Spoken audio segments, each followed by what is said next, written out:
Isang nakabibinging tunog ng nayuyuping metal ang pumunit sa katahimikan ng gabi. Kasabay nito ang isang biglaang yugyog na nagpatigil sa paghinga ni Lika Alcantara.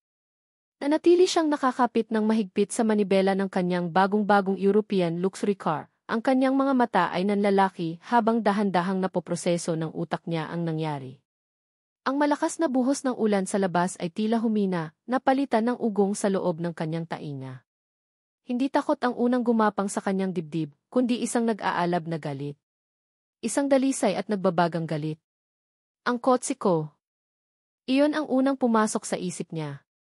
Ang kanyang sasakyan na isang linggo pa lang sa kanya, na nagkakahalaga ng higit pa sa bahay at lupa ng karaniwang tao. At ngayon, sa isang iglap, nagasgasan ito sa gitna ng isang madilim na kalsada sa Makati. Hindi na niya hinintay na kumalma ang sarili. Mabilis niyang kinalas ang kanyang seatbelt at walang pag-aalinlangang itinulak pabukas ang pinto. Hindi niya ininda ang hampas ng malamig na ulan sa kanyang mamahaling silk blouse.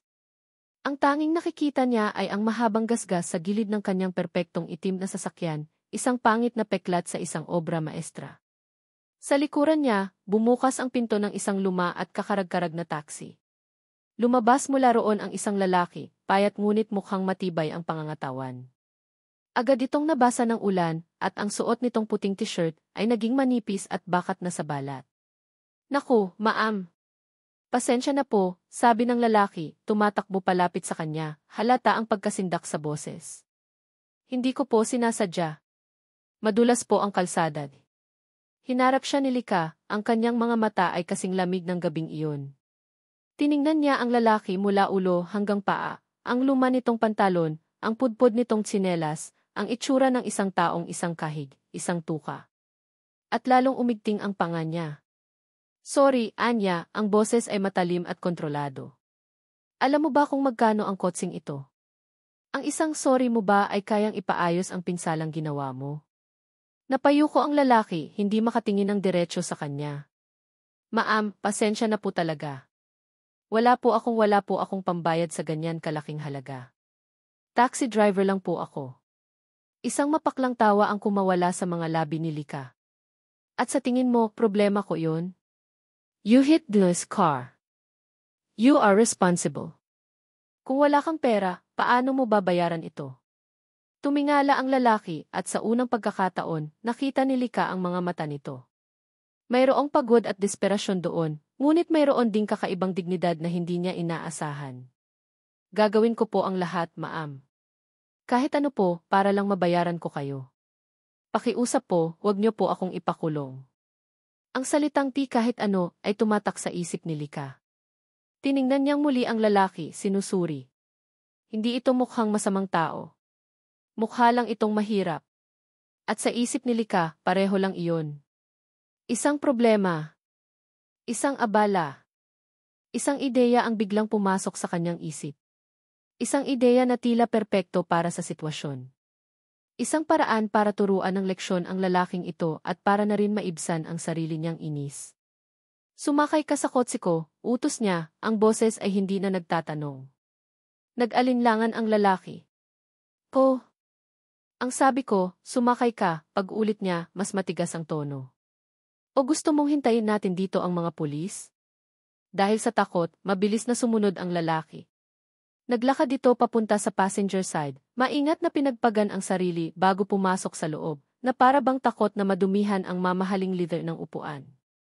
Isinara ni Lika ang kanyang pinto at sa isang iglap, napalitan ng katahimikan sa loob ng kotse ang ingay ng ulan sa labas. Naamoy ni Lika ang pinaghalong amoy ng ulan at pawis mula sa lalaki at bahagya siyang napangiwi. Hindi siya sanay sa ganitong klase ng tao sa loob ng kanyang personal na espasyo. Anong pangalan mo? Tanong niya habang kinukuha ang kanyang cellphone para tawagan ang kanyang insurance provider. Ramon po, ma'am. Ramon Di Malanta. Hindi siya tiningnan ni Lika. Okay, Ramon. Sabi mo, gagawin mo ang kahit ano para mabayaran ako, tama? Oo po, ma'am. Good, sabi ni Lika, ibinaba ang kanyang cellphone at buong atensyon na hinarap si Ramon. Tinitigan niya ito ng diretso sa mata. Ang kanyang tingin ay matalim na parang kutsilyo. Kailangan ko ng bagong driver. Ang dati kong driver nag-resign dahil hindi niya kinaya ang standards ko. Masyadong mataas daw. Masyado daw akong strikta. Hindi umimik si Ramon, naghihintay lang sa susunod na sasabihin ng babae.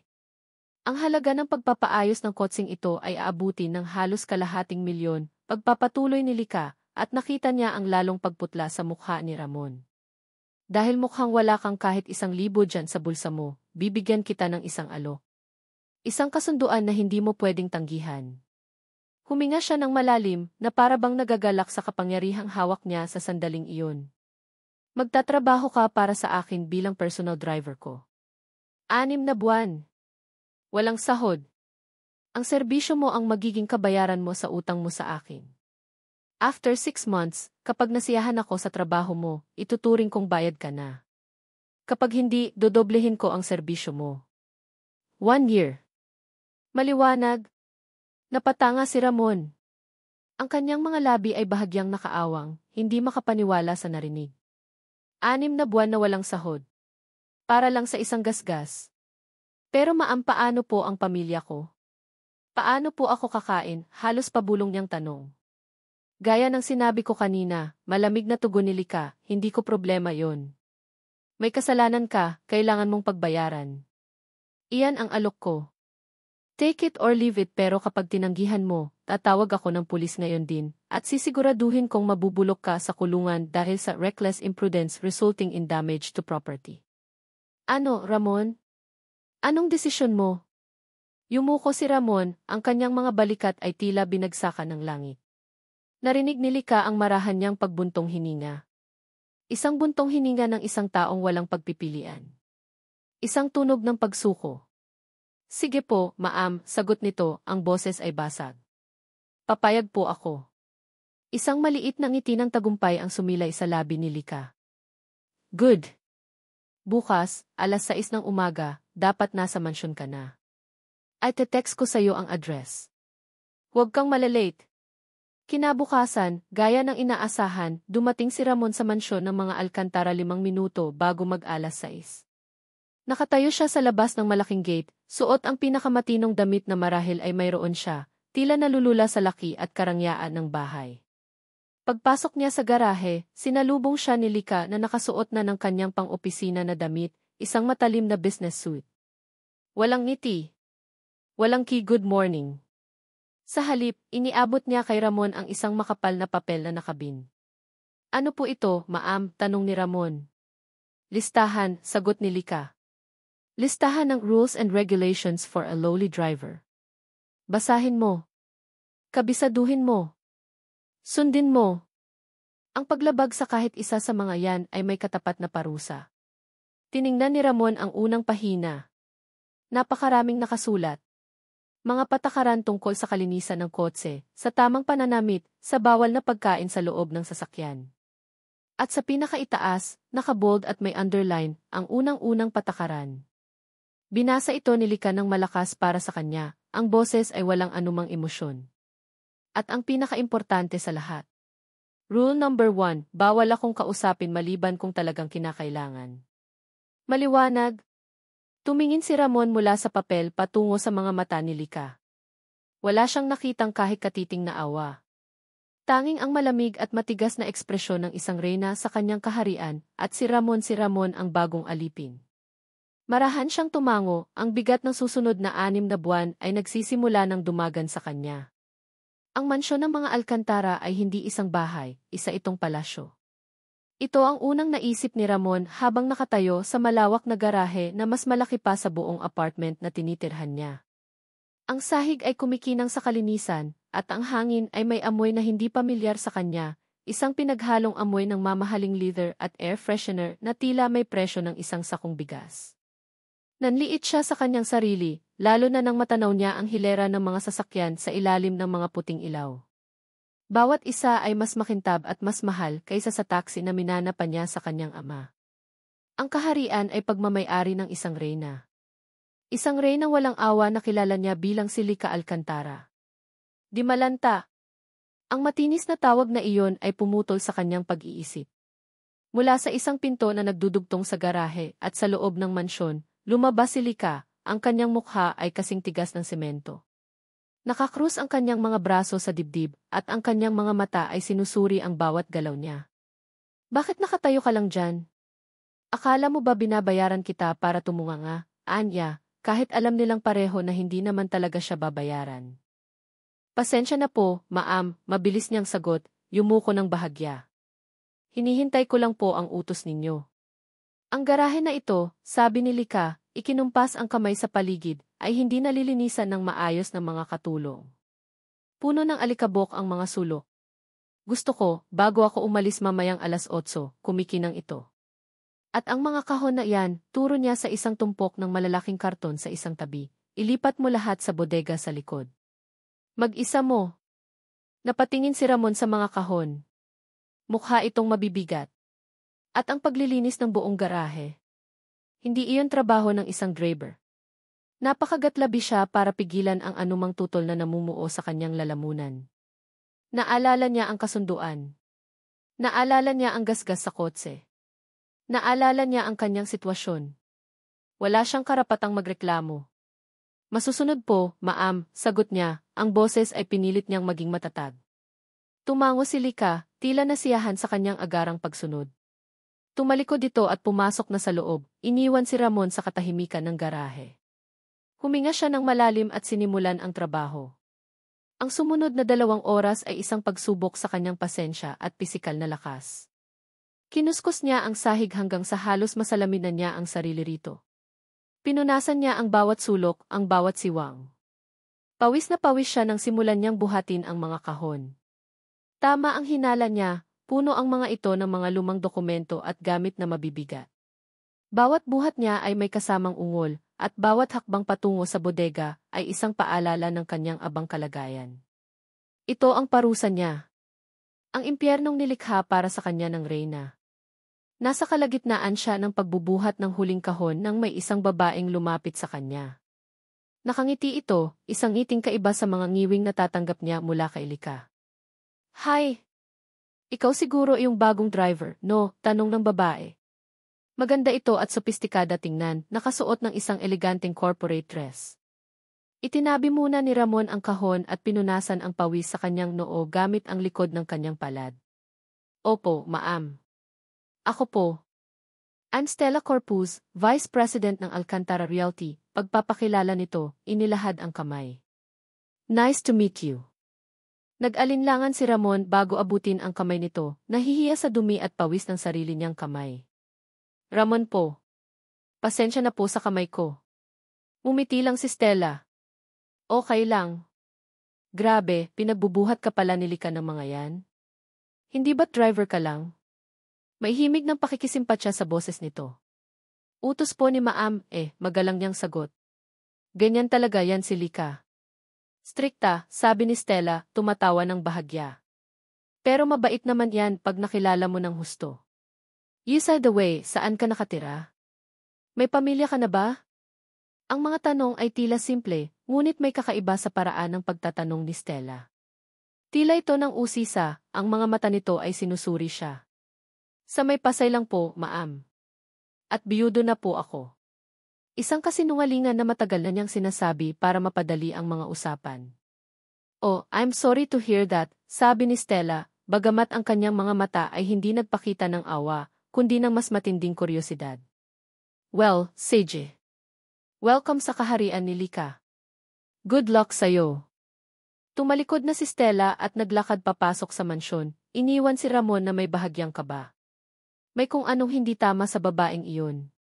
Nang matapos niya ang lahat ng utos, sakto namang lumabas si Lika, dala ang kanyang briefcase. Tiningnan nito ang buong garahe, ang mga mata ay naghahanap ng kahit maliit na kapintasan. Nang wala siyang makita, tumingin ito kay Ramon. Okay. Let's go, Anya, at nauna nang sumakay sa backseat ng kotse. Ang buong araw ay lumipas sa isang nakabibinging katahimikan sa loob ng sasakyan. Nagpunta sila sa opisina sa GSC, pagkatapos ay sa sunod-sunod na mga meeting. Sinunod ni Ramon ang rule #1. Hindi siya nagsalita. Tanging ang radio lang ang maririnig. At sa bawat pagtigil nila, sa bawat paghihintay niya sa parking lot, ang bigat ng kanyang sitwasyon ay lalong bumabaon sa kanyang dibdib. Pauwi na sila ng gabing iyon nang mapansin ni Ramon na hindi sa direksyon ng mansyon ang tinatahak nila. Ma'am, saan po tayo pupunta? Hindi niya napigilang itanong, lumabag sa unang patakaran. Sa Hardin, maikling sagot ni Lika. Nagtaka siya, ngunit sumunod na lang. Ipinark niya ang kotse malapit sa isang malawak at magandang hardin sa loob ng village. Bumaba si Lika at nagsimulang maglakad-lakad mag-isa sa ilalim ng mga ilaw na nakatago sa mga halaman. Sinabihan siyang maghintay sa kotse. Mula sa kinaupuan niya, pinanood niya ang kanyang amo. Sa ilalim ng malambot na liwanag ng mga ilaw sa hardin, iba ang itsura ni Lika. Nawala ang tigas sa kanyang mukha. Ang kanyang mga balikat ay bahagyang nakayuko. Nakatanaw lang siya sa malayo, sa isang fish pond na nasa gitna ng hardin. Hindi niya namalayan na pinapanood siya ni Ramon. At sa sandaling iyon, sa likod ng mamahaling damit at matapang na anyo, nakita ni Ramon ang isang bagay na hindi niya inaasahan. Nakita niya ang isang bakas ng kalungkutan sa mukha nito. Isang kalungkutang malalim at pamilyar. Para siyang isang reyna na nakakulong sa sarili niyang malaking palasyo, mag-isa. Ang demonitang amo niya ay hindi lang pala puro galit at kasungitan. Mayroon din palang itinatagong lungkot. At sa hindi maipaliwanag na dahilan, ang pagkainis na nararamdaman niya para dito ay bahagyang nabawasan, napalitan ng isang maliit na kurot ng pag-usisa. Sino ka ba talaga, Lika Alcantara? Nasa kalagitnaan siya ng malalim na pag-iisip nang bumalik si Lika sa kotse, ang mukha ay muling naging isang malamig na maskara. Gabi na nang makauwi si Ramon sa kanyang maliit na apartment.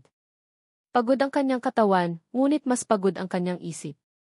Humiga siya sa kanyang kama at pumikit, ngunit ang imahe ni Lika sa hardin ay bumalik sa kanyang isipan.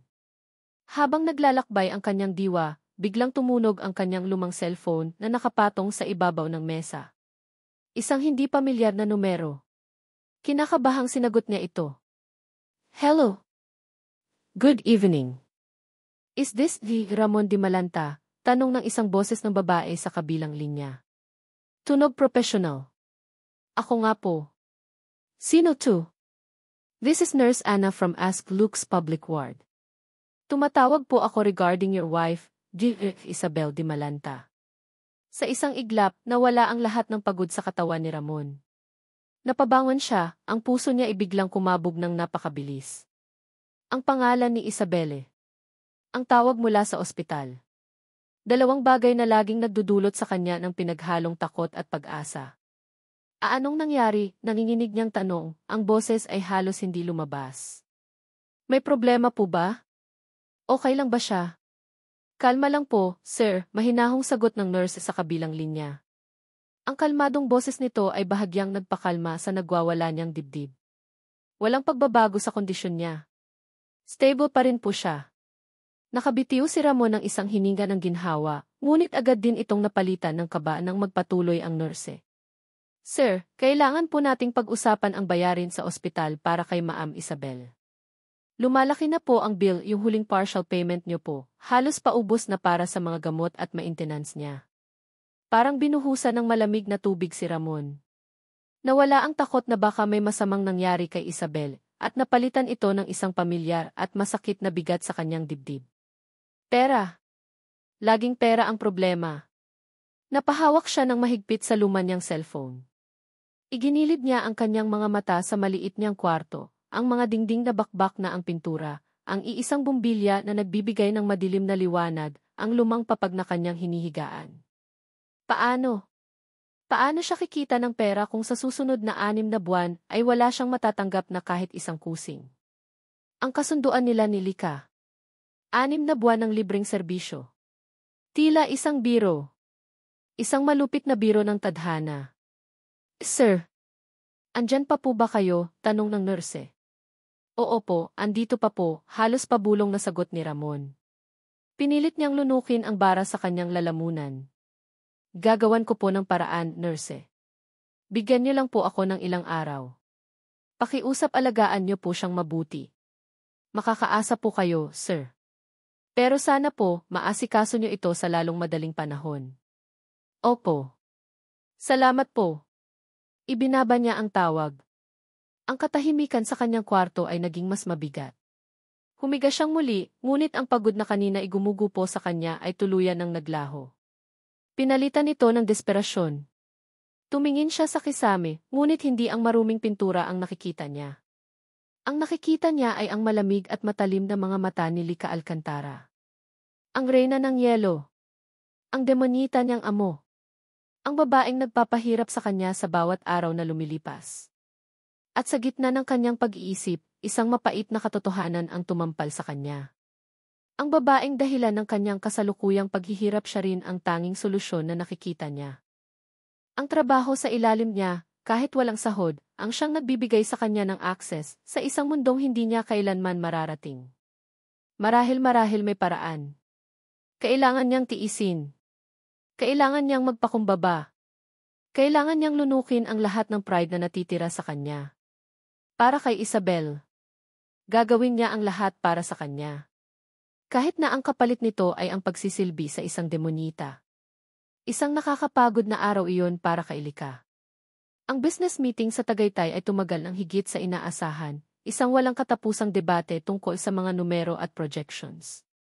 Habang binabaybay nila ang madilim at palikulikong daan pababa, ang tanging gusto na lang niya ay ang humiga sa kanyang malambot na kama at ipikit ang kanyang mga mata. Sa loob ng kotse, isang komportableng katahimikan ang namamagitan sa kanila. Ang katahimikang ito, na dati isang simbolo ng kanyang kapangyarihan at pagdidisiplina kay Ramon, ngayon ay may dala ng ibang pakiramdam. Hindi na ito kasing tigas ng dati. Pinapanood niya ang mga ilaw ng poste na mabilis na dumadaan sa bintana, habang abala ang kanyang isip sa pagrepaso ng mga nangyari sa pulong.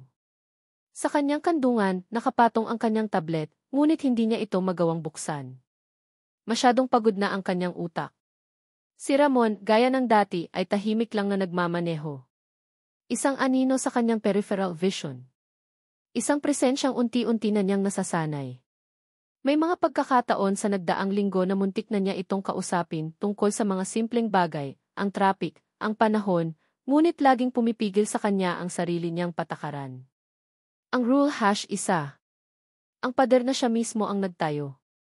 Bigla, sa gitna ng isang partikular na madilim at liblib na bahagi ng kalsada, isang malakas at marahas na tunog ang pumunit sa katahimikan. Bang! Kasunod nito ang marahas na pag-uga ng sasakyan. Naramdaman ni Lika ang biglaang pagkawala ng kontrol sa sasakyan habang ito'y gumwang-gewang ng mapanganib sa kalsada. Ang kanyang puso ay biglang umakyat sa kanyang lalamunan. Napakapit siya ng mahigpit sa armrest. Ang kanyang mga kuko ay bumaon sa malambot na leather. Ma'am! Narinig niya ang boses ni Ramon, alisto at matatag, habang mahigpit nitong hinahawakan ang manibela, pilit na nilalabanan ang pagwawala ng kotse. Ang imahe ng isang malaking puno sa gilid ng kalsada ay mabilis na lumapit sa kanila.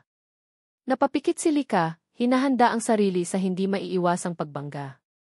Ngunit sa huling segundo, sa pamamagitan ng isang mabilis at ekspertong pagpihit ni Ramon sa manibela, ang kotse ay dahan-dahang huminto sa tabi ng kalsada, ilang pulgada lang ang layo mula sa puno. Nang tumigil ang sasakyan, ang tanging maririnig lang ay ang malakas na paghinga ni Lika at ang tunog ng umuugong na makina. Dahan-dahan niyang iminulat ang kanyang mga mata. Ligtas sila. Okay lang po kayo, ma'am, tanong ni Ramon, ang boses ay kalmado ngunit may bakas ng pag-aalala. Hindi makasagot si Lika. Tumango lang siya, habang sinusubukang pakalmahin ang nagwawalang kabog sa kanyang dibdib. Ngayon lang siya nakaramdam ng ganitong klaseng takot sa buong buhay niya. Ang pakiramdam na wala kang kontrol. Ang pakiramdam na ang buhay mo ay nasa kamay ng iba. Agad na binuksan ni Ramon ang hazard lights. Tumingin siya sa paligid. Madilim. Walang ibang sasakyan. Walang mga bahay. Nasa gitna sila ng kawalan. Sumabog po yung gulong sa likod, ma'am, sabi niya. Huwag po kayong mag-alala. Dito lang po kayo sa loob ng kotse. Papalitan ko lang po. Bumaba siya ng sasakyan at binuksan ang trunk para kunin ang mga gamit. Kinuha ni Lika ang kanyang cellphone, nanginginig pa rin ang mga kamay. No signal. Siyempre. Napasandal siya sa upuan, napapikit. Pakiramdam niya ibigla siyang naging inutil. Ang isang sihi na kayang magpatakbo ng isang multibilyong kumpanya ay walang magawa sa isang simpleng flat tire sa gitna ng kawalan. Mula sa bintana, pinanood niya si Ramon. May kung anong nagbago sa paraan ng pagtingin niya sa lalaki. Sa ilalim ng kakarampot na liwanag mula sa hazard lights, kumilos si Ramon ng maisigla at kumpiyansa. Bawat galaw niya ay mailayunin. Ang paglalagay ng jack, ang pagluwag sa mga tornilyo, ang pag-alis sa mabigat na nasirang gulong, ginawa niya ang lahat ng may kahusayan na parang sanay na siya sa ganitong sitwasyon. Wala na ang imahe ng kaawa-awang taxi driver na nakayuko sa harap niya noong gabing nagbanggaan sila. Ang lalaking nasa labas ngayon ay iba. Kalmado siya sa gitna ng krisis. Resourceful. Maaasahan. Isang bagay na hindi niya maikakaila, gaano man niya gustong isipin na isa lang itong piloli driver. Habang pinapanood niya ang mga braso nitong gumagana, ang pawis na namumuo sa noo nito, isang kakaibang pakiramdam ang gumapang sa puso ni Lika. Hindi na ito inis o galit. Ito ay paghanga. At kasabay ng paghanga ay isang di inaasahang pakiramdam ng seguridad. Ang malaman na kasama niya ang isang taong alam ang ginagawa sa isang sitwasyong wala siyang kaalam-alam ay nagbigay sa kanya ng kakaibang ginhawa. Matapos ang halos 20 minuto, tapos na si Ramon. Nilinis niya ang kanyang mga kamay gamit ang isang basahan bago kumatok ng marahan sa bintana ni Lika. Okay na po, ma'am, anya. Bumuga ng hangin si Lika na hindi niya namalayang pinipigil pala niya. Binuksan niya ang pinto para bumaba at tingnan, ngunit nakalimutan niyang medyo matarik ang kinahihintuan nila sa gilid ng kalsada. Bahagya siyang natalisod. Ma'am, ingat po. Bago pa man siya mawalan ng balanse, isang malakas na kamay ang humawak sa kanyang braso para suportahan siya. Kamay ni Ramon. Nag-angat ng tingin si Lika at sinalubong ang mga mata nito. Ang kanilang mga mukha ay ilang pulgada lang ang pagitan. Sa isang iglap na wala ang ingay ng gabi. Ang tanging naroon ay ang init ng kamay ni Ramon sa kanyang balat, isang kamay na magaspang dahil sa trabaho, ngunit nagbibigay ng pakiramdam ng katatagan. Nagkatitigan sila ng mas matagal kaysa sa nararapat. Sa mga mata ni Ramon, wala ang takot o pagkaalipin na madalas niyang nakikita. Ang nakita niya ay purong pag-aalala. Si Lika ang unang umiwas ng tingin, biglang nailang. Mabilis niyang inayos ang kanyang sarili at umalis sa pagkakahawak nito. Salamat, sabi niya, ang boses ay bahagyang nautal. Isang bagay na halos hindi nangyayari sa kanya. Pumasok siyang muli sa kotse, ang puso niya ay muling kumakabog, ngunit sa ibang dahilan na ngayon. Ang biyahe pa uwi ay binalot muli ng katahimikan. Ngunit sa pagkakataong ito, hindi ito komportable. Puno ito ng tensyon. Puno ng mga salitang hindi masabi. Habang nagmamaneho si Ramon, palihim siyang tinitingnan ni Lika mula sa rearview mirror. Pinag-aaralan niya ang anyo nito. Ang simpleng profile. Ang mga matang nakatuon sa kalsada. Ang mga kamay na mahigpit na nakahawak sa manibela, ang parehong mga kamay na sumalo sa kanya kanina. Lahat ng akala niya tungkol sa lalaking ito ay unti-unting gumuho. Hindi siya isang simpleng taong nagkataon lang na nakabangga sa kanya. Mayroon pang ibang kwento sa likod ng pagkatao niya. May lalim, may katatagan, at may misteryo. Sa unang pagkakataon, naramdaman ni Lika ang isang matinding pagnanais na malaman. Ang sirain ang sarili niyang rule #1 at tanungin siya. Sino ka ba talaga, Ramon Dimalanta? Ang araw ng linggo ay sagrado para kay Ramon. Ito ang nag-iisang araw sa isang linggo na hinuhubad niya ang uniforme ng isang driver at kasama nito ang pagkatao ng isang alipin. Sa araw na ito, siya muli si Ramon Dimalanta, isang asawa, isang lalaking may pasan-pasang tungkulin na higit pa sa pagmamaneho ng isang mamahaling kotse. Maaga pa lang, bago pa man mag-ingay ang mga lansangan ng Maynila, umalis na siya ng kanyang maliit na apartment. Hindi siya nag-taxi. Sumakay siya ng jeep, pinili ang upuang malapit sa bintana, kung saan malaya niyang nararamdaman ang hangin.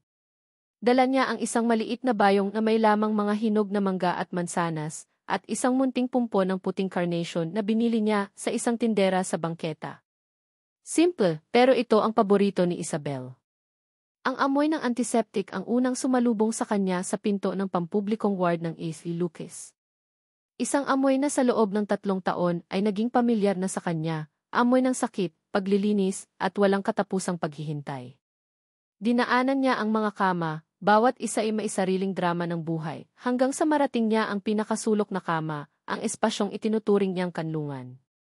Doon, payapang nakahiga si Isabel, ang kanyang asawa. Ang kanyang magandang mukha ay tila natutulog lang, ngunit ang kapayatan ng kanyang mga braso at ang dahan-dahang pagtaas-baba ng kanyang dibdib na kasabay ng ritmo ng makina sa tabi niya ay isang malupit na paalala ng katotohanan. 3 taon. 3 taon na siyang nakakulong sa mahimbing na pagtulog na ito. Umupo si Ramon sa silyang plastik sa tabi ng kama. Maingat niyang inilagay ang mga bulaklak sa isang basong may tubig at ipinatong ang mga prutas sa maliit na mesa. Pagkatapos, marahan niyang kinuha ang kamay ni Isabelle. Gaya ng dati, malamig ito sa kanyang palad. "Belle," bulong niya, ang boses ay malambing. "Nandito na ako. Linggo na naman." Sinimulan niya ang kanyang lingguhang ritual. Ikinuwento niya ang mga simpleng bagay, ang tungkol sa bagong panaderya, ang aso ng kanilang kapitbahay na nanganak, ang balita sa telebisyon. Iniiwasan niyang mabanggit ang kahit ano tungkol sa kanyang trabaho. Ayaw niyang madungisan ang sagradong oras na ito ng mga alaala ng isang malamig na reyna at ng kanyang pagkaalipin. Ngunit habang nagsasalita siya, ang kanyang isip ay isang traidor. Bigla nitong ipinasok ang isang alaala mula noong Biyernes. Nagkasinat siya dahil sa pagod at sa pabago-bagong panahon. Nakatulog siya sa driver's seat habang naghihintay kay Lika sa parking lot ng opisina. Nagising na lang siya sa isang marahang katok. Si Lika, nakatayo sa labas, may dalang isang paper cup ng mainit na sabaw at 2 tableta ng gamot. "Inumin mo to," sabi nito, ang tingin ay nakaiwas na para bang nahihiya sa sariling kabaitan. "Ayokong magkasakit ang driver ko. Abala sa schedule." Ang mga salitang iyon, kahit pilit na pinatutunog na praktikal, ay may dalang init na tumagos sa puso ni Ramon. Isang maliit na kabaitan mula sa isang taong inaasahan niyang puro lang kasungitan. At doon nagsimula ang kasalanan. Ang init na iyon ay nanatili sa kanyang dibdib, isang maliit na baga ng kakaibang damdamin. Isang damdaming hindi niya dapat maramdaman. Nang kahit katiting na init sa isang simpleng alok ng sabaw, gayong ang kamay na hawak niya ngayon ay nanlalamig at walang buhay. Ang katapatan niya kay Isabelle ay ang pundasyon ng kanyang pagkatao, ngunit ang pundasyong iyon ay unti-unting binabasag ng mga maliliit na kabaitan ng isang babaeng hindi niya dapat pahalagahan. Napayuko si Ramon at ang kanyang mga balikat ay tila gumuho sa bigat ng kanyang pagkakasala. Ipinatong niya ang kanyang noo sa magkadikit nilang mga kamay, ang kanyang mga mata ay mahigpit na nakapikit na parabang sa paggawa nito ay maitatago niya ang kanyang mga taksil na nararamdaman. "Patawarin mo ako, Belle," bulong niya muli, ang boses ay puno ng sakit at pagsusumamo. "Patawarin mo ako." Sa labas ng ward, nakatayo ang isang lalaking nakasuot ng simpleng polo shirt at baseball cap na nakayuko para itago ang kanyang mukha. Hawak niya ang kanyang cellphone, ang lente ay nakatutok sa eksena sa loob. Maingat, hindi siya gumawa ng anumang ingay.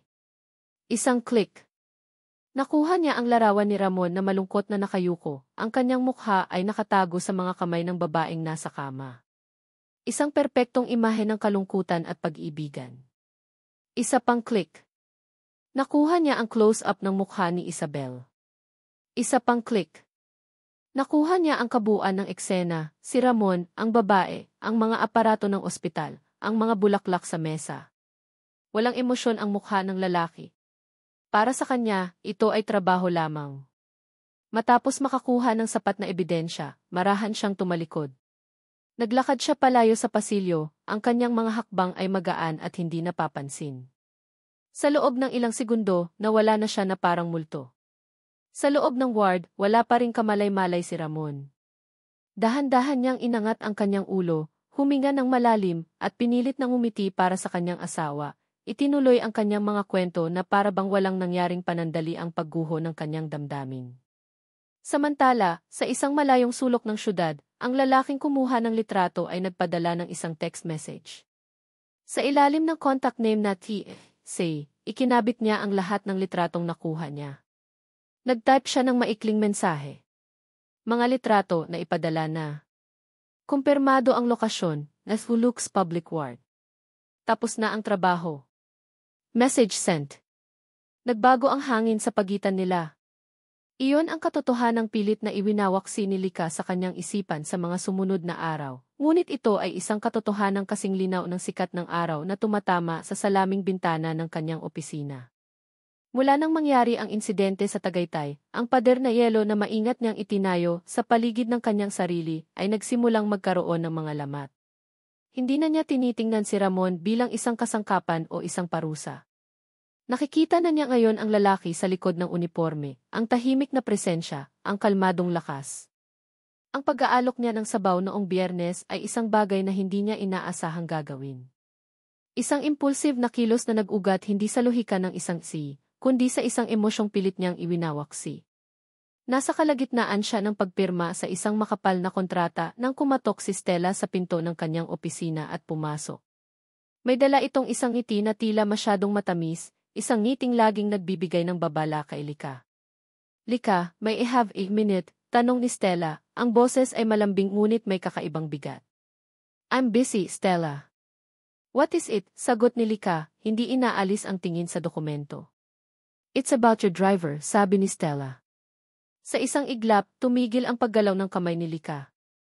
Ang dulo ng kanyang mamahaling pluma ay nanatili sa papel. Dahan-dahan siyang nag-angat ng tingin. What about him? Dahan-dahang lumapit si Stella sa kanyang mesa, inilapag ang kanyang tablet, at ipinaharap ang screen kay Lika. I was worried about you. Alam mo naman, new person in your life, sa mismong bahay mo pa. So, I had someone check up on him. Just to be safe. Nakatitig si Lika sa screen. Mga litrato. Malinaw na kuha sa loob ng isang pampublikong ospital. Nakita niya si Ramon nakaupo sa tabi ng isang kama. Nakayuko ito, ang kanyang mukha ay puno ng kalungkutang hindi pa niya nakikita kailanman. Sa isang litrato, hawak nito ang kamay ng isang babaeng nakahiga, ang mukha ng babae ay hindi malinaw ngunit halatang may karamdaman. Isang malamig na kuryente ang gumapang sa likod ni Lika. Ang larawan ay tila isang punyal na dahan-dahang itinar. Para kay Stella Corpus, ang tagumpay ay mailasa. Minsan, lasa ito ng mamahaling tiyampag na iniinom niya sa mga business deal. Minsan naman, lasa ito ng pagkapanalo laban sa isang karibal. Ngayong gabi, habang nakaupo siya sa kanyang malawak na sala sa isang marangyang kondo sa Keys, ang tagumpay ay may amoy, ang amoy ng lumang papel mula sa isang brown envelope na nakapatong sa kanyang glass table. Ang private investigator na inupahan niya ay kararating lang at kaalis din isang taong walang mukha, mabilis at epesyente. Walang paligoy-ligoy, iniabot lang nito ang envelope, tinanggap ang bayad at naglaho na parang anino. Professional. Gusto ni Stella ang mga taong ganoon. Hindi niya agad binuksan ang envelope. Ninamnam muna niya ang sandali. Ang pagpupumiglas ni Lika na pagkatiwalaan si Ramon, ang pagpunit nito sa listahan ng mga patakaran, lahat ng iyon ay mga senyales ng kahinaan. Kahinaan na handa niyang samantalahin. Ang mga litrato sa ospital ay hindi sapat. Ngunit ang laman ng envelope na ito. Ito na ang pangwakas na sandata. Dahan-dahan, gamit ang kanyang mga daliring may perpektong pulang nail polish, binuksan niya ang sobre. Inilabas niya ang isang dokumento. Isang photocopied na papel. Sa itaas, nakasulat sa malalaking titik, Certificate of Marriage. Isang malamig at matagumpay na ngiti ang sumilay sa mga labi ni Stella. Hinaplos niya ang mga pangalan sa papel. Ramon de Malanta at Isabel Reyes. Petsa ng kasal, 4 na taon na ang nakalilipas. Ito na, Chi. Bulong niya sa sarili, ang kanyang boses ay puno ng lason. Ito na ang wawasak sayo, Ramon. Nilaro-laro niya sa isip ang mga posibleng eksena. Ipapakita niya ito kay Lika. Makikita ni Lika ang katotohanan na ang driver na pinagkakatiwalaan niya ay isang sinungaling. Isang manloloko na may asawa palang itinatago. Ang tiwala na sinimulang buuin ni Lika ay guguho na parang kastilyong buhangin. At siya, si Stella, ang magiging tagapagligtas. Ang tapat na kaibigan na nagbunyag ng katotohanan. Ngunit hindi pa siya tapos. May isa pang folder na iniwan ang investigador. Mas makapal ito. Ang nakasulat sa labas, Isabel Reyes de Malanta. Accident report. Dahil sa purong kuryosidad at sa pagnanais na magkaroon ng lahat ng alas, binuksan niya ito. Nagsimula siyang magbasa. Mga medical jargon, mga testimonya ng mga nurse. Pagkatapos, ang police report. Nature case, vehicular accident hit and run. Napakunot ang noo ni Stella. Hit and run, kawawang Isabel. Pero mas maganda ito para sa kanyang plano.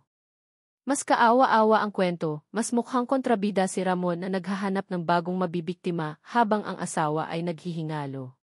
Ipinagpatuloy niya ang pagbabasa. Mga detalye ng aksidente. Date incident, October 14 na, 3 years ago. Biglang may kumislot sa alaala ni Stella. Ang petsang iyon. Pamilyar. Iyon ang gabi ng kanyang kaarawan. Ang gabi ng malaking party na ginanap sa isang exclusive resort sa Tagaytay. Location, unlit portion of the Sta. Rosa Tagaytay Road, southbound lane. Isang malamig na kaba ang biglang gumapang sa kanyang likod. Ang daan pababa mula sa Tagaytay. Ang daan pa uwi mula sa party niya. Nanginginig ang kanyang mga kamay habang binabasa niya ang mga susunod na detalye. Victim vehicle, isang pampasaherong taxi. Driver victim, Ramon de Malanta, minor injuries. Passenger victim, Isabel de Malanta, critical condition. At pagkatapos, ang huling detalye na parang isang malakas na suntok na nagpatigil sa pag-ikot ng kanyang mundo. Evidence found at the scene. Broken piece of chrome starlight emblem, believed to be from a limited edition luxury vehicle. Hindi na niya kailangang basahin pa ang iba. Ang hawak niyang papel ay biglang bumigat. Ang hangin sa kanyang mamahaling kondo ay biglang kumapal at naging mahirap langhapin. Sa isang iglap, bumalik ang lahat. Flashback. Ang malakas na tugtog ng musika sa loob ng kanyang kotse. Ang lasa ng mamahaling wine na natitira pa sa kanyang dila. Medyo nahihilo siya, ngunit masaya. Katatapos lang ng kanyang birthday party. Minamaneho niya ang kanyang limited edition Starlight sedan, ang regalo niya sa kanyang sarili. Masyado siyang mabilis magpatakbo sa madilim na kalsada. Pagkatapos, ang isang biglaang paggiwang. Isang kakarag-karag na taxi na tila biglang lumitaw sa kanyang harapan. Sinubukan niyang umiwas. Thud! Ang nakabibinging tunog ng pagtama ng metal. Ang marahas na yugyog ng kanyang sasakyan. Ang puso niyang lumundag sa kanyang lalamunan. Nataranta siya. Huminto siya sandali ilang metro mula sa pinangyarihan. Sa rearview mirror, nakita niya ang wasak na taxi, umuusok sa gilid ng kalsada. May sumilik sa bintana ng taxi. Isang babae. Nakita niya ang takot sa mukha nito.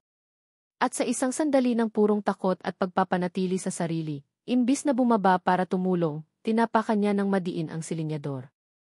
Umalis siya. Tinalikuran niya ang kanyang ginawa. Tumakas siya. That's a flashback. Nabitawan ni Stella ang mga papel. Kumalat ito sa sahig na parang mga tuyong dahon. Nanginginig ang buo niyang katawan. Siya. Siya ang driver. Siya ang dahilan kung bakit nasa ospital si Isabel. Siya ang dahilan ng lahat. Ang marriage certificate na kanina lang ay sandata niya laban kay Ramon ay ngayon, isang direktang koneksyon niya sa isang krimen. Ang kanyang unang motibo, ang inggit, ang pagnanais na sirain ang namumuong pagtitiwala sa pagitan ni Lika at Ramon, ay biglang naging maliit at walang kwenta. Napalitan ito ng isang mas malaki at mas pangunahing damdamin, takot. Isang dalisay at hayop na takot. Kung malalaman ni Lika to. Kung malalaman ng pulis tapos ako. Ang karera ko, ang buhay ko, lahat mawawala. Ang plano ay kailangang magbago. Hindi na ito simpleng paghihiwalay sa dalawa. Kailangan niyang wasakin si Ramon. Kailangan niyang sirain ang kredibilidad nito nang walang matitira. Kailangan niyang ipamukha sa lahat, lalo na kay Lika, na si Ramon ay isang basura, isang manloloko, isang taong hindi kailanman paniniwalaan ang anumang sasabihin. Dahil kung mananatili si Ramon sa tabi ni Lika, magkakaroon ito ng boses. Magkakaroon ito ng resources. At baka isang araw, magdesisyon itong buksan muli ang kaso. At iyon, hindi niya hahayaang mangyari. Ang pagwasak kay Ramon ay hindi na lang isang laro ng inggit. Ito na ngayon ang paraan niya para mabuhay. Nanginginig pa rin ang mga kamay, kinuha ni Stella ang kanyang cellphone. Huminga siya ng malalim, pinakalma ang kanyang sarili, at isinuot ang maskara ng isang nag-aalalang kaibigan. Hinanap niya ang pangalan ni Lika sa kanyang contacts at pinindot ang call button. Hello, Lika, Anya, ang boses ay maingat na ginawang puno ng peking pag-aalala at pagkaapura. Stella. What is it? Sagot ni Lika sa kabilang linya. Huminga ng malalim si Stella, inihahanda ang kanyang sarili para sa pinakamalaking kasinungalingan ng kanyang buhay. Lika, kailangan nating mag-usap. Ngayon din it's about Ramon. Tungkol sa panlolokong ginagawa niya sa'yo. Ang opisina ni Lika ay ang kanyang santuwaryo. Ang mga dingding na gawa sa salamin na tanaw ang buong bihis ay simbolo ng kanyang kapangyarihan. Ang malaking mahogany desk ay saksi sa bilyon-bilyong pisong kontrata na kanyang pinirmahan. Dito, siya ang may kontrol. Siya ang reyna. Ngunit ngayong hapon, ang kanyang santuwaryo ay naging isang silid ng pagpapahirap at siya mismo ang bilanggo. Nakatayo si Stella sa harap ng kanyang mesa, ang mukha ay isang perpektong maskara ng pag-aalala at peking awa. Sa ibabaw ng kumikinang na mesa, nakalatag ang mga ebidensya na parang mga sandata sa isang labanan, mga sandatang nakatutok lahat sa puso ni Lika. Ang mga litrato ni Ramon sa ospital. Ang close-up shot ng mukha ni Isabel na payapa sa pagtulog. At ang pinakamatindi sa lahat, ang kopya ng kanilang marriage certificate. Nakatitig lang si Lika sa mga papel. Ang bawat salita, ang bawat imahe, ay parang isang dagok na unti-unting sumisira sa pundasyong sinimulan niyang buuin sa kanyang puso. Ang pundasyon ng tiwala. May asawa siya, Lika, sabi ni Stella, ang boses ay malambot ngunit ang bawat salita ay may talim. Isabelle ang pangalan. 3 taon nang kumatose sa isang pampublikong ospital. Isang hit-and-run victim. Hindi kumibo si Lika. Ang kanyang mga kamay ay nasa ilalim ng mesa, mahigpit na nakakuyom, ang kanyang mga kuko ay bumaon sa kanyang mga palad. Kailangan niyang maramdaman ang sakit para manatiling nakaupo. Para hindi magpakita ng anumang kahinaan.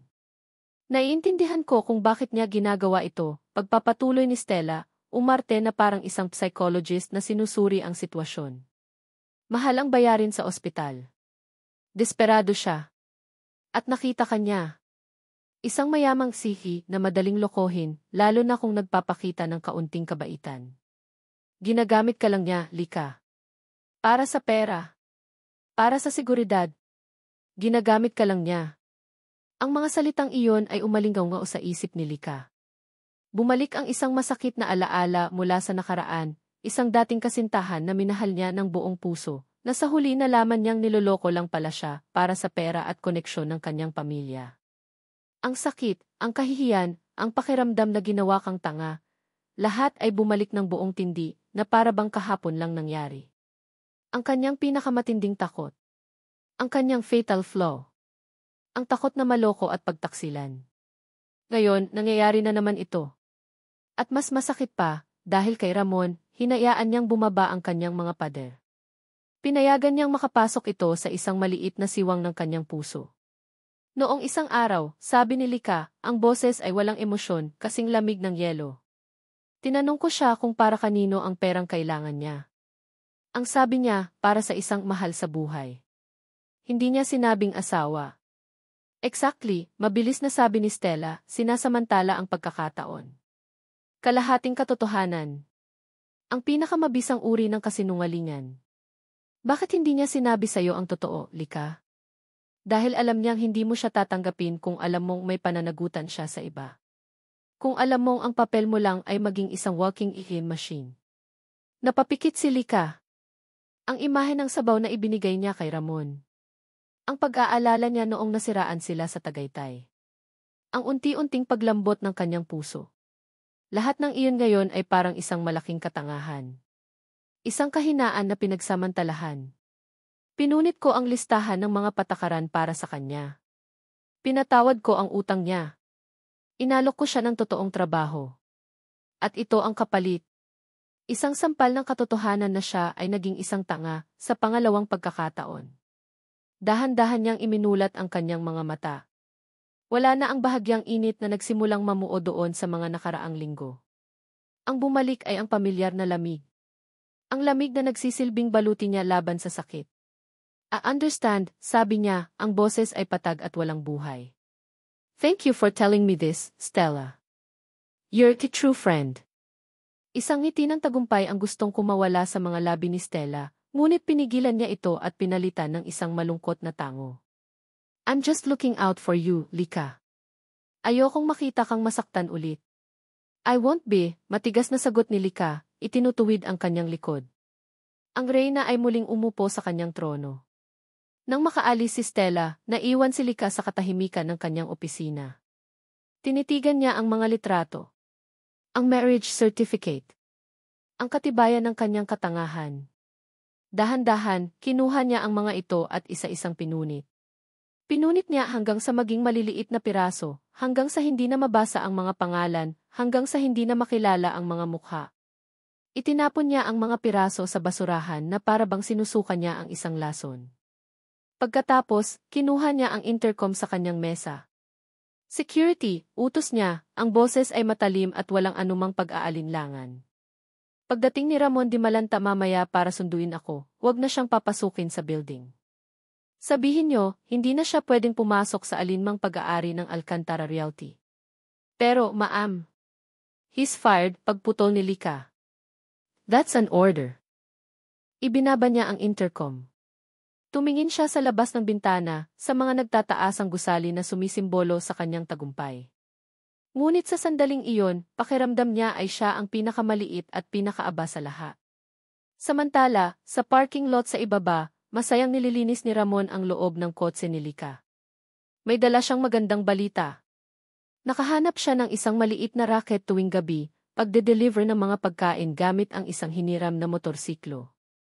Hindi ito malaki, ngunit sapat na para makapagbigay ng paunang bayad sa ospital. Plano niyang sabihin ito kay Lika mamaya. Hindi para humingi ng tulong, kundi para ipaalam lang. Para ipakita na nagsusumikap siya.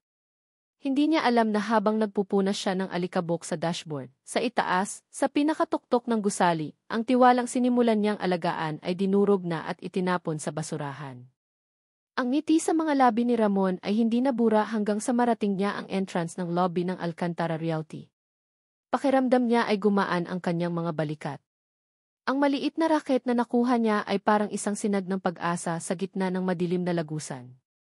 Excited siyang ibalita ito kay Lika, hindi para magyabang, kundi bilang isang paraan ng pasasalamat, isang patunay na ang kabaitang ipinakita nito ay hindi niya sasayangin. Ngunit ang ngiti niya ay unti-unting naglaho nang makita niya ang dalawang gwardiya na nakaharang sa glass door, ang kanilang mga mukha ay seryoso. Good afternoon po, bati ni Ramon, akmang papasok. Pasensya na po, sir, sabi ng isang gwardiya, magalang ngunit matigas ang tono. Hindi na po kayo pwedeng pumasok. Napakunot ang noo ni Ramon. Ha? Bakit naman? Susunduin ko si Ma'am Lika. Ako ang driver niya. Nagkatinginan ang dalawang gwardiya. Pasensya na po talaga, sir, sabi ng isa pa. Wala na po kayong access dito. Utos po ni Ma'am Lika.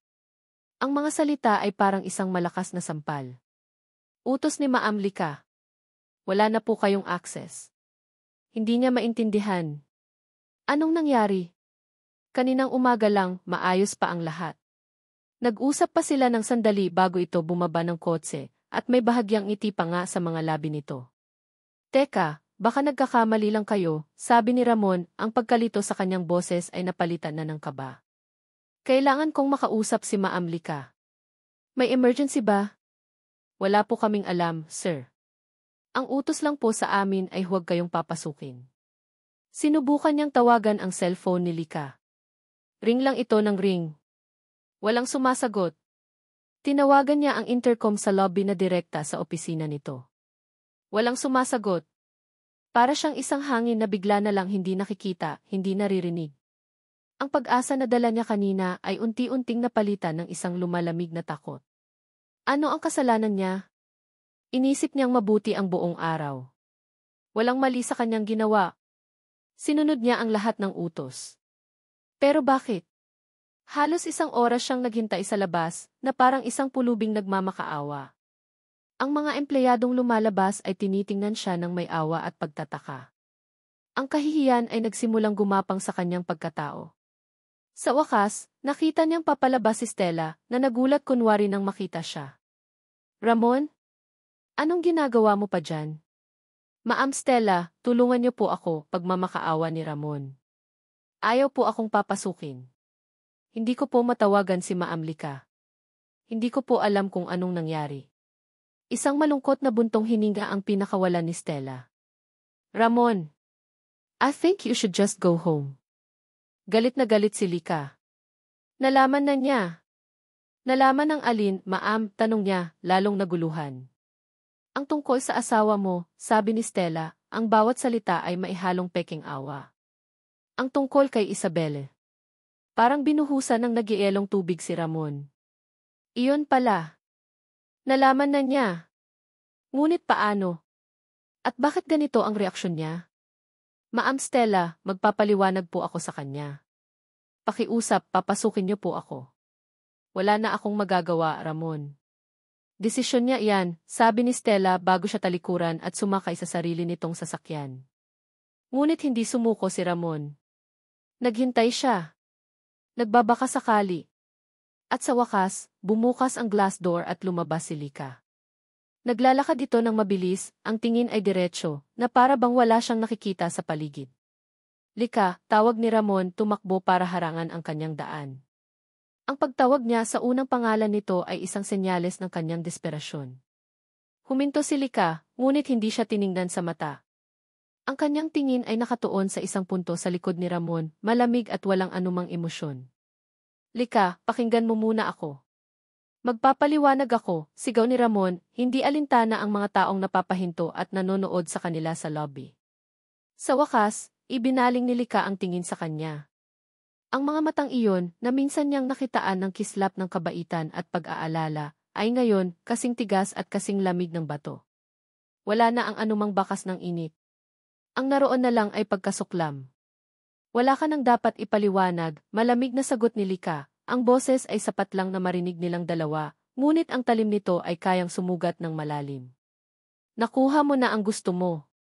Nagawa mong paikutin ako. You played the poor guy well. Mahusay kang artista, Ramon. Hindi totoo yan, Lika. Mahalaga ka sa akin. Isang mapaklang tawa ang kumawala sa mga labi ni Lika. Isang tawang puno ng sakit at pangungutya. Mahalaga? O mahalaga ang perang makukuha mo sa akin? Tapos na ang palabas mo. Now get out of exile life. Tumalikod si Lika at nagpatuloy sa paglakad papunta sa isang itim na SUV na naghihintay sa kanya, isang bagong sasakyan, kasama ang isang bagong driver. Naiwan si Ramon na nakatayo sa gitna ng lobby na para bang sinaksak ng paulit-ulit. Ang mga salita ni Lika ay mas masakit pa kaysa sa anumang pisikal na pananakit. Ang bawat salita ay isang hatol. Isang hatol na wala man lang siyang pagkakataong ipagtanggol ang sarili. Ang mga matang nakatingin sa kanya ay puno ng awa at panghusga. Ang kahihiyan ay bumalot sa kanya. Tumalikod siya at nagsimulang maglakad palayo, bawat hakbang ay parang isang milya ang bigat. Wala siyang direksyon. Wala siyang pupuntahan. Nawalan siya ng trabaho. Nawalan siya ng pag-asa. At higit sa lahat, nawalan siya ng isang taong hindi niya namalayang unti-unti na palang nagiging mahalaga sa kanya. Lahat ay nawala. Mula sa bintana ng kanyang opisina sa itaas, palihim siyang pinanood ni Lika. Pinanood niya ang papalayong anyo ni Ramon hanggang sa lamunin na ito ng dilim. Nananatili siyang matigas, ang kanyang postura ay hindi nagbabago. Ngunit sa kanyang pisngi, isang taksil na butil ng luha ang pumatak. Isang patunay ng sakit na pilit niyang itinatago sa likod ng kanyang baluting yelo. Habang naglalakad si Ramon ng walang direksyon sa maingay na kalsada ng Makati, biglang tumunog ang kanyang cellphone. Isang hindi pamilyar na numero. Nanginginig ang mga kamay, sinagot niya ito, hindi alam kung ano pa ang aasahan. Hello, ang basag niyang boses. Hello? Is this the Ramon Di Malanta? Tanong ng isang boses na hindi niya kilala. Ako nga po di. This is from Ask Luke's Hospital. Di Malanta ang asawa niyo po si Isabel. Huminto ang paghinga ni Ramon. Naghahanda para sa pinakamasamang balita. Gising na siya. Lumipas ang mga araw na parang mga aninong walang kulay para kay Lika. Sa labas, siya pa rin ang Ice Queen. Ang matalas mag-isip na si. Ang babaeng walang kinatatakutan. Walang nagbago sa kanyang routine. 8:00 ng umaga, nasa opisina na siya. Gabi na kung umuwi. Ang bawat meeting ay dinadaluhan niya ng may parehong talas at otoridad. Ngunit sa loob, sa katahimikan ng kanyang mansyon o sa likod ng tinted na bintana ng kanyang bagong kotse, may isang malaking kawalan. Ang bagong driver niya ay episyente. Magalang. Sumusunod sa lahat ng utos. Ngunit tahimik ito. Isang propesyonal na katahimikan, hindi ang katahimikang mailaman na katulad ng kay Ramon. Miss na niya ang katahimikan ni Ramon. Isang bagay na hindi niya aaminin kahit sa sarili niya. Hindi ka mapakali, puna sa kanya ni Stella isang hapon, habang nagkakape sila sa opisina ni Lika. Is it about him? Malamig na tanong ni Lika, na para bang wala siyang ideya kung sino ang tinutukoy nito. Si Ramon. Lika, you did the right thing. You protected yourself. Dapat masaya ka na ngayon dahil wala na siya, sabi ni Stella, hinahaplos ang kanyang braso. Umiti lang ng pilit si Lika. I'm just tired from work. Ngunit hindi siya mapakali. Gabi-gabi, bago matulog, ang mga mata ni Ramon sa lobby ay bumabalik sa kanyang isipan, ang mga matang puno ng sakit, pagkalito, at pagmamakaawa. Hindi totoo yan, Lika. Mahalaga ka sa akin ang mga salitang iyon ay parang isang sirang plaka na paulit-ulit na tumutugtog sa kanyang utak. May mali. Isang maliit na boses sa kaibuturan niya ang nagsasabing may mali. Ang sakit na nakita niya sa mga mata ni Ramon ay tila masyadong totoo para sa isang artista. Masyadong dalisay para sa isang manloloko. Isang gabi hindi na niya natiis. Sa gitna ng gabi, habang nakaupo sa kanyang study, binuksan niya ang kanyang laptop. Ang kanyang mga daliri ay kusa ng gumalaw. Nag-type siya ng isang pangalan sa search bar. Ramon Dimalanta. Walang lumabas na social media account. Isabel Reyes Dimalanta. Ganoon din. Isang bagay ang pumukao sa kanyang atensyon. Ang sinabi ni Stella, hit and run victim. Ang kuryosidad na pinaghalong guilt at isang hindi maipaliwanag na pagnanais na patunayang tama siya sa paghusga, ay nagtulak sa kanya na gumawa ng isang bagay na hindi niya karaniwang ginagawa. Ginamit niya ang kanyang kapangyarihan para sa isang personal na bagay. Kinabukasan, tumawag siya sa kanyang abogado, isa sa pinakamagagaling sa bansa. Attorney Sandoval, sabi niya. I need you to do something for me. Off the record. May isang kaso, isang vehicular accident, 3 years ago. Hit and run, ang biktima ay isang Isabel Reyes Dimalanta. I need to see the full, unredacted police report. As soon as possible. Kinahapunan, isang confidential email ang dumating sa inbox ni Lika. Dala nito ang isang naka-attach na ZIP file. Huminga siya ng malalim bago ito i-click. Nagsimula siyang magbasa. Ang mga detalye ay kapareho ng sinabi ni Stella. Ngunit habang binabasa niya ang mga pahina, ang kanyang mga mata ay naging mas matalas. Ang kanyang utak bilang isang na sanay sa paghahanap ng mga butas at hindi pagkakapare-pareho sa mga kontrata, ay nagsimulang gumana. Narating niya ang bahagi ng key evidence found at the scene. Evidence found a key scene. Broken piece of chrome Starlight emblem, believed to be from a limited edition luxury vehicle. Starlight. Napatigil si Lika. Ang salitang iyon ay umalinggaw sa kanyang isipan. Pamilyar. Saan niya ba narinig o nakita ang pangalang iyon? Nag-isip siya ng malalim, pilit na hinahalungkat ang mga alaala. Isang kotse. Isang brand ng kotse. Nag-type siya sa search engine, Starlight Limited Edition Luxury Vehicle Philippines. Lumabas ang mga resulta. Mga artikulo. Mga larawan. At doon, nakita niya. Isang makintab at eleganteng sedan. At kasabay ng pagkakita niya sa larawan, isang alaala ang biglang lumitaw sa kanyang isipan na parang isang kidlat. 3 taon na ang nakalipas. Nasa isang party sila ng kumpanya. Ipinagmamayabang ni Stella ang bago nitong sasakyan, ang kauna-unahang Starlight sedan na dumating sa Pilipinas. Ang regalo nito sa sarili para sa kanyang kaarawan. Naalala pa ni Lika ang emblem sa harap ng kotse, isang kumikinang na bituin. Pagkatapos ng ilang buwan, biglang naikwento ni Stella na ipinabenta na niya ang kotse. Ang dahilan daw nito, masyadong mataas sa maintenance. Noong panahong iyon, hindi niya ito pinansin. Ngunit ngayon, isang malamig na takot ang nagsimulang kumalat sa kanyang sistema. Hindi maaari. Isang malaking koinsidensya lang ito. Ngunit ang boses sa kanyang isipan ay hindi na tumigil. Paano nalaman ni Stella ang tungkol sa kaso? Bakit niya ipinaimbestiga si Ramon? Dahil lang ba sa simpleng pag-aalala? O may mas malalim na dahilan? Kinuha ni Lika ang kanyang cellphone. Nanginginig ang kanyang mga kamay. Hinanap niya ang numero ni Stella. Ngunit bago pa man niya ito mapindot, isa pang alaala ang sumagi sa kanya. Ang mga mata ni Stella noong ipinakita nito ang mga ebidensya. Ang peking awa. Ang sobrang pag-aalala. Ang lahat ay tila isang magaling na pag-arte. Hindi niya tinawagan si Stella. Sa halip, ang numero ng kanyang abogado ang muli niyang tinawagan. Attorney Sandoval, sabi niya, ang boses ay seryoso at may bigat.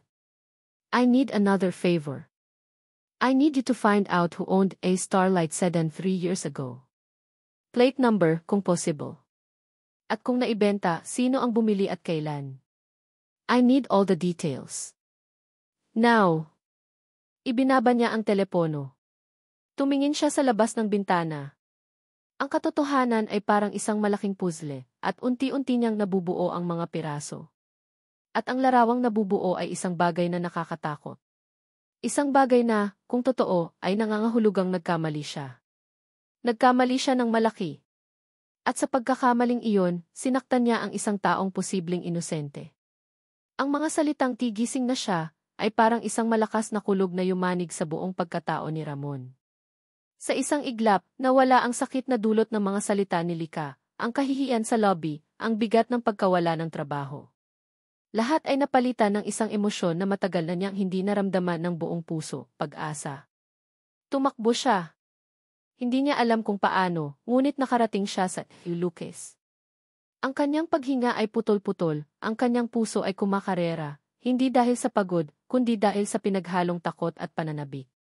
Paano kung panaginip lang ito? Paano kung nagkamali lang ang nurse? Pagdating niya sa ward, sinalubong siya ng ngiti ni Nurse Anna.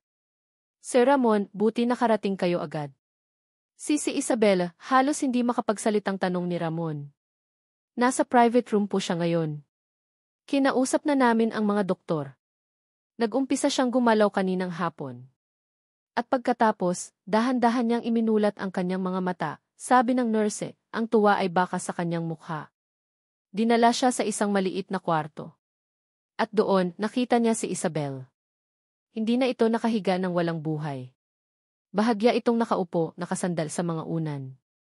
Ang kanyang mga mata, na sa loob ng 3 taon ay nakapikit lang, ay ngayon bukas. Malabo pa at nangungusap ng pagkalito, ngunit bukas. Bele, bulong ni Ramon, dahan-dahang lumapit na parabang takot na baka sa isang maling galaw ay bigla itong bumalik sa pagtulog. Tumingin sa kanya si Isabel. Walang reaksyon sa una.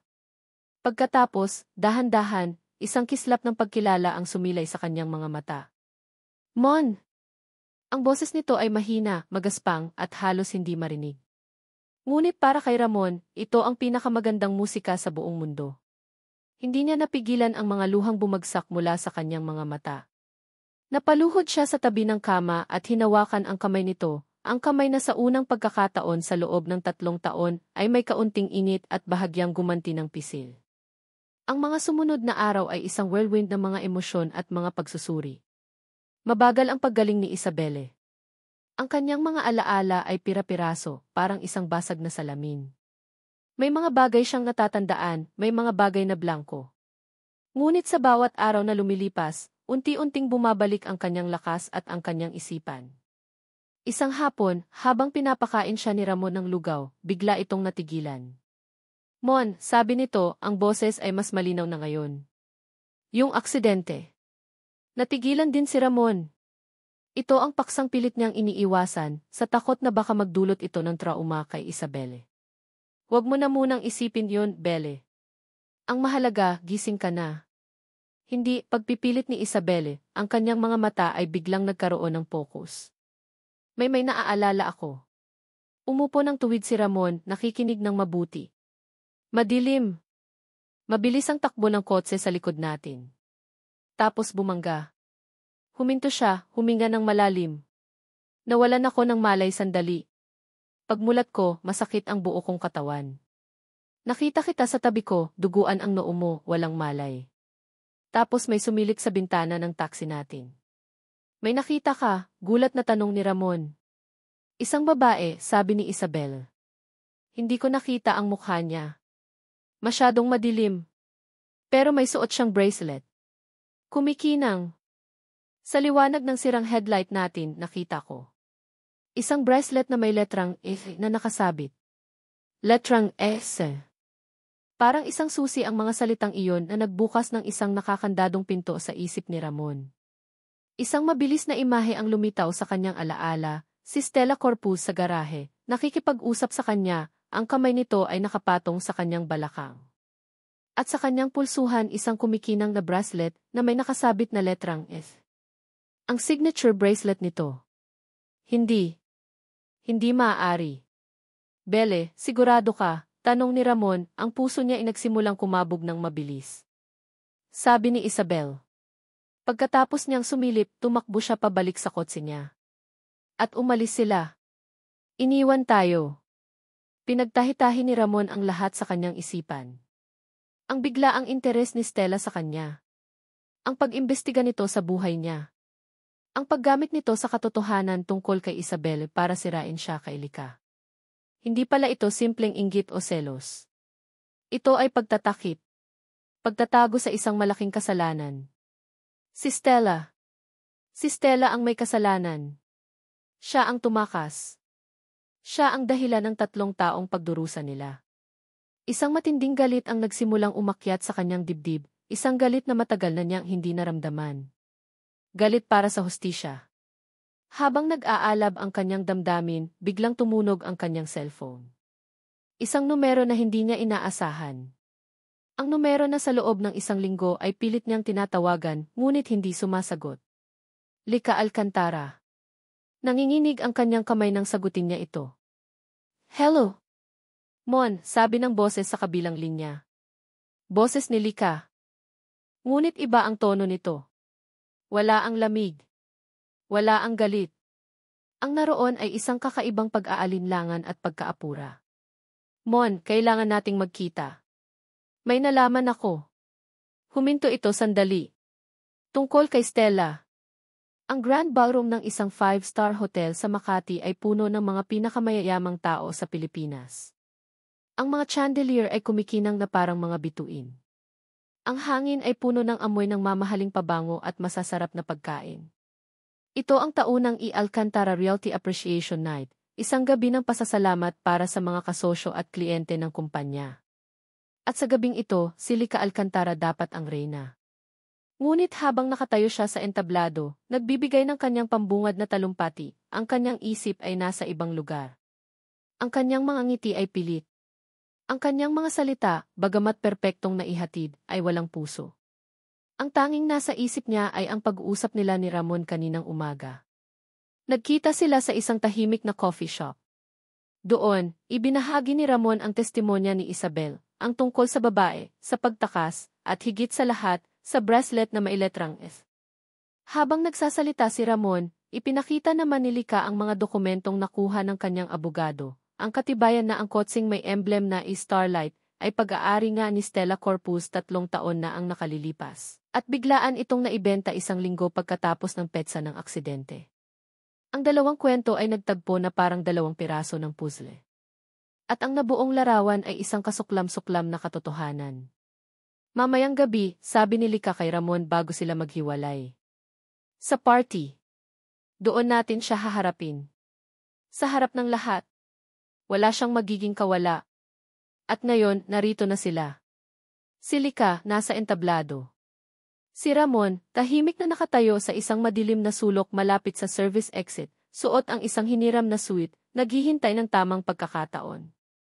Nang matapos ang talumpati ni Lika, bumaba siya ng entablado at sinalubong siya ng isang nakangiting si Stella. That was a great speech, Lika. As always, bati nito, inaabutan siya ng isang baso ng champagne. Thank you, Stella, sagot ni Lika, ang kanyang mga mata ay kalmado ngunit malamig. Can we talk? In private. Dinala ni Lika si Stella sa isang mas tahimik na bahagi ng ballroom, malapit sa isang malaking bintana na tanaw ang city lights. What is it? Tanong ni Stella, tila walang kamalay-malay. 3 taon na ang nakalipas, Stella, panimula ni Lika, ang kanyang boses ay mababa at kontrolado. Naalala mo pa ba ang Starlight sedan mo? Yung regalo mo sa sarili mo para sa birthday mo. Biglang natigilan si Stella. Ang ngiti sa kanyang mga labi ay bahagyang nanginig. Naman. Bakit mo na itanong? Naalala ko lang. Bigla mo siyang ipinabenta. Sayang, maganda pa naman yung kotse. Pagpapatuloy ni Lika, pinapanood ng mabuti ang bawat reaksyon sa mukha ni Stella. Masyadong mahal maintain. Alam mo na, mabilis na sagot ni Stella, umiiwas ng tingin. Lika, ano ba talaga ang pinupunto mo? Sa sandaling iyon, isang anino ang lumabas mula sa dilim. Si Ramon. Tumayo ito sa tabi ni Lika, ang kanyang mga mata ay nakatutok kay Stella na parang isang mga ngasong nakaharap sa kanyang biktima. Napaatras si Stella nang makita si Ramon. Ang pagkagulat at takot ay hindi na niya naitago. Anong ginagawa niya dito? Stella, it's over, sabi ni Lika, ang boses ay matigas na ngayon. Alam na namin ang lahat. Anong alam? Anong pinagsasasabi niyo? Depensa ni Stella, ang kanyang boses ay nagsimulang tumaas, na nakakuha ng atensyon ng ilang mga bisita sa malapit. Ang aksidente, sabi ni Ramon, ang kanyang boses ay puno ng pigil na galit. Ang asawa ko, si Isabel. Gising na siya, Stella. At may naaalala siya. Mga sinungaling, sigaw ni Stella, ang kanyang pagkataranta ay halata na. Ginagawa niyo to para sirain ako. Lika, huwag kang maniwala sa kanya. Isa siyang manloloko. Isang bracelet na may letrang S. Pagpapatuloy ni Ramon, hindi inaalis ang tingin kay Stella. Iyon ang huling nakita ng asawa ko bago siya iwanan ng driver na nakabangga sa kanya para mamatay sa kalsada. Ang mukha ni Stella ay namutla na parang isang papel. Ang kanyang mga mata ay nanlalaki sa takot. Tumingin siya sa paligid, naghahanap ng matatakasan. Ngunit ang mga bisita ay nakapalibot na sa kanila, mga nag-uusisang mukha na nanonood ng isang hindi inaasahang drama. Lika, please di. Pagmamakaawa ni Stella, bumaling kay Lika. Kaibigan mo ako. Ang isang kaibigan ay hindi nagsisinungaling, malamig na sagot ni Lika. Ang isang kaibigan ay hindi naninira ng buhay ng ibang tao para lang iligtas ang sarili niya. At higit sa lahat, ang isang kaibigan ay hindi hahayaang mawasak ang puso ng kaibigan niya dahil sa isang kasinungalingang siya mismo ang gumawa. Sa huling pagkakataon, sinubukan ni Stella na tumakbo. Ngunit bago pa man siya makahakbang, 2 unipormadong pulis ang pumasok sa ballroom at humarang sa kanyang daan. Doon na bumigay si Stella. Napaluhod siya sa sahig, ang kanyang mamahaling gown ay kumalat sa paligid niya. Ang maskara ng isang sopistikadang vice-presidente ay tuluyan ng nabasag. Ako nga di. Humahagulgol niyang pag-amin, ang kanyang mga salita ay kinakain ng kanyang mga hikbi. Ako nga ang nakabanggalasing ako, takot na takot ako. Patawarin niyo ako. Ang bulungan sa ballroom ay naging isang malakas na ugong. Ang mga camera phone ay nagsimulang maglabasan. Ang eskandalo ay kumpleto na. Habang inaakay ng mga pulis si Stella palabas, naiwan si Lika at Ramon na nakatayo sa gitna ng gulo. Ang kanilang mga mata ay nagtagpo. Walang salitang namumutawi sa kanilang mga labi. Ang bigat ng mga nangyari, ang kasinungalingan, ang sakit, ang katotohanan, ay nakabitin sa hangin sa pagitan nila.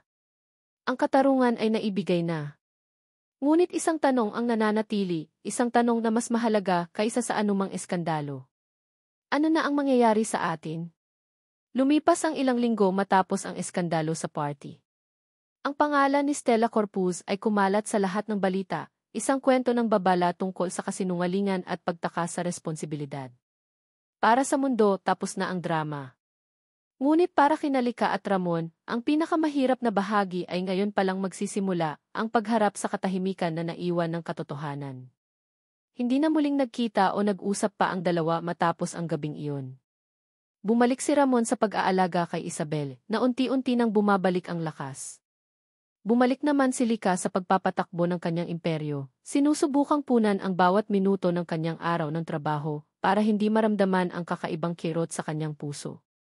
Isang hapon, habang nag-aayos ng mga gamit sa ospital, kinausap ni Isabel si Ramon. Mon, sabi nito, ang boses ay malinaw na at matatag. Nakita ko sa balita ang tungkol sa sihi na yon. Si Lika Alcantara. Siya pala ang tumulong sa'yo na malaman ang totoo. Tumango lang si Ramon, hindi alam kung ano ang sasabihin. Nagalit siya sa'yo, no? Tanong ni Isabelle. Dahil sa akin. Dahil hindi mo sinabi sa kanya ang tungkol sa akin. Hindi sumagot si Ramon, ngunit ang kanyang katahimikan ay sapat ng sagot. Huminga ng malalim si Isabelle at hinawakan ang kamay niya. Mon, 3 taon akong nawala. Sa loob ng 3 taon, ikaw ang nag-alaga sa akin, hindi mo ako sinukuan. Yun ang pananagutan mo bilang asawa ko at tinupad mo iyon ng higit pa sa inaasahan. Pero ang pag-ibig iba yun. Tumingin si Isabel sa mga mata niya. Ang pag-ibig ay hindi obligasyon. Nakikita ko sa mga mata mo, Mon. Mahalaga siya sa'yo. At sigurado ako, mahalaga ka rin sa kanya. Ang galit niya ay galing sa sakit, hindi sa pagkamuhi.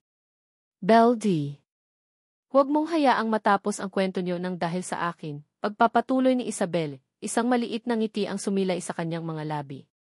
Binigyan mo ako ng pangalawang pagkakataon sa buhay.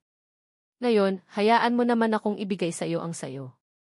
Hanapin mo ang kaligayahan mo. Deserve mo yan.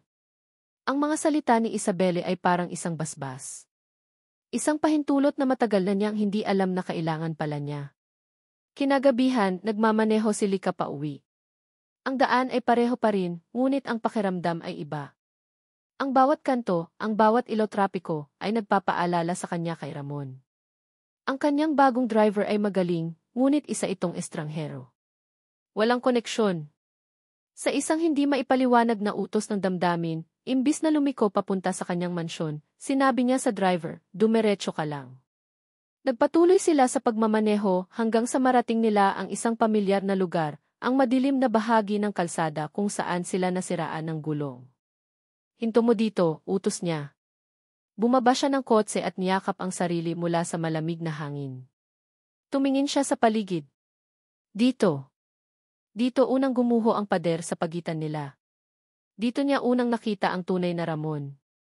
Maya-maya, isang taxi ang huminto sa likod ng kanyang kotse. Bumaba mula roon ang isang pamilyar na anino. Si Ramon. Nagulat si Lika. Anong-anong ginagawa mo dito?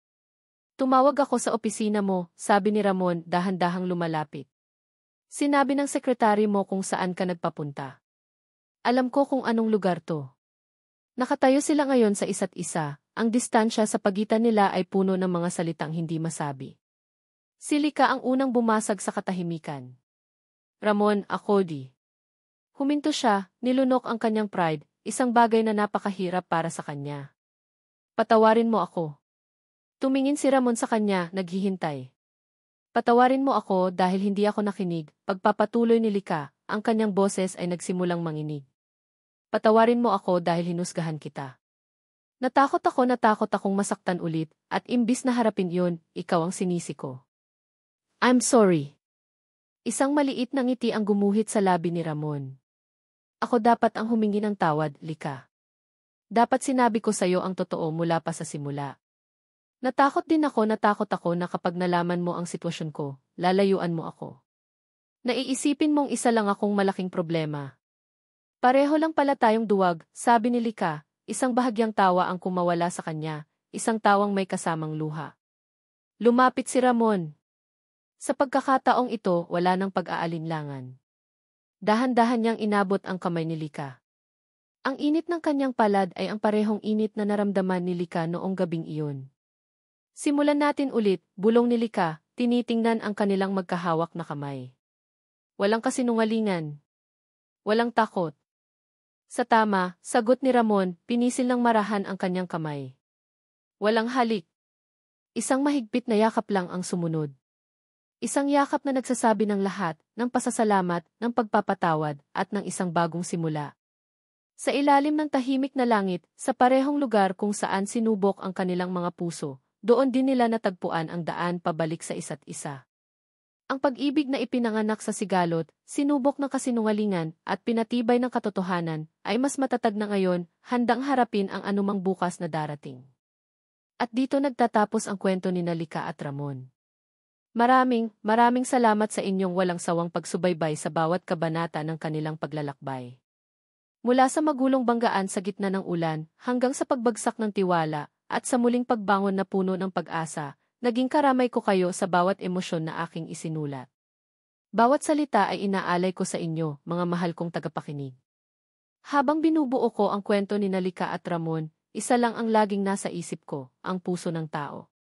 Ang puso na kayang maging kasing tigas ng bato dahil sa takot na masaktan, ngunit kaya ring maging kasing lambot ng mamon kapag tinamaan ng tunay na pag-aalala. Ang puso na kayang magkimkim ng isang mabigat na lihim para sa tungkulin, ngunit handa ring harapin ang katotohanan para sa ngalan ng pag-ibig. Ang kwentong ito ay isang paalala na ang tunay na pag-ibig ay hindi laging perpekto.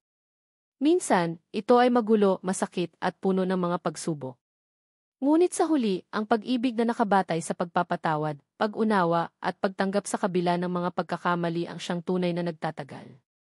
Ito ay isang paalala na lahat tayo ay may karapatan sa pangalawang pagkakataon, isang pagkakataong magmahal muli at maging masaya. Sana po ay may aral kayong napulot at may ngiti o kahit munting luha na naiwan sa inyong mga puso. Hanggang sa muli nating pagkikita sa susunod na kwento. Ngayon, nais kong marinig ang inyong saloobin. Ano ang pinakapaborito ninyong bahagi? Anong aral ang pinakanatutunan ninyo mula kina Lika at Ramon? Mangyaring iwanan ang inyong mga komento sa ibaba. Ang inyong boses ay mahalaga sa akin. Muli, maraming salamat.